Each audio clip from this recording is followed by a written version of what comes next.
L-affreski storiċi tal-assedju l-kbir li jinsabu mal-ħitan tas-sala tal-Gran Kunsill fil-Palazz Presidenzjali ser jiġu restawrati u konservati b'investiment ta' madwar 300,000 euro.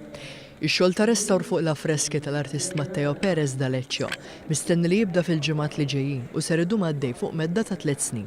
F'konferenza tal-aħbarijiet fis-sala tal-Gran Kunsill, il-professur Joen Cassar mill-Università ta' Malta spjegat li l-ħidma li ser issir sabiex jiġu restawrati dawn l-affreski tul is-snin ġarbu bosta ħsarat. Spjegat li fil-passat sar interventi ieħor ta' restawr fuq dawn l-affreski minn tim mill-Università ta' Dresden fil-Ġermanja fil-bidu tas snin 2000. Madankollu t-tim Ġermaniż ma restix ix-xogħlijiet kollha u ħalla aktar minn nofs l-affreski kif kienu. Dawn nagħmlu ħafna xogħol tajjeb u utli, però il-ħasra kienet li dawn qatt ma tlistew. Il-professur Cassar qalet li f'Ottubru li ġej ser jibda kors ġdid ta' masters fl-Università ta' Malta għal studenti li jixtiequ jibqgħu jistudjaw il-konservazzjoni u r-restawr.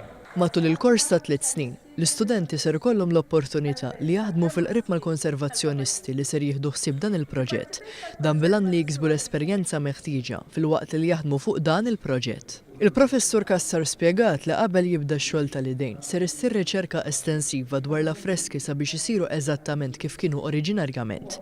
Imbagħad ser jintrama scaffolding fis-sala minħabba li x-xogħol li ser isir fuq il-post stess.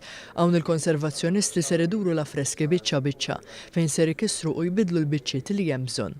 L-istoriku Emanuel Magro Conti tkellem dwar l-importanza tal-affreski fejn spjega li l-Gran Mastru ta' dak iż-żmien ħassi l-ħtieġa li jiddokumenta l-istorja tal-assedju permezz tal-affreski mal-ħitan tas-sala. Dan għall-Gran Mastru la Cassier illi kien wieħed minn dawn il-kavallieri li ġġieldu baqgħu ħajjin flimkien mal-Gran Mastru ta' dak iż-żmien de Valett, rrid meta sar Gran Mastru u kienet jinbena dan il-palazz illi din is-salek maġġura u importanti għall-ordni tkun dekorata b'dawn l-avvenimenti.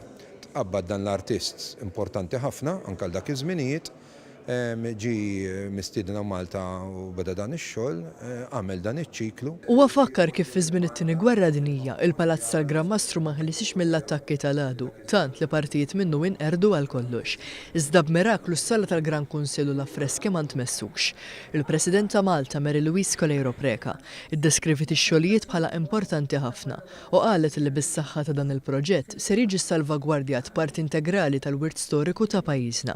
Iċ-Chairman ta' Malta Anton Refalo qal li l-Aġenzija qed tinnegozja mal-Unjoni Ewropea fejn mistennija tikseb 10 miljun euro ta' fondi Ewropej dan sabiex tagħmel proġetti oħra simili.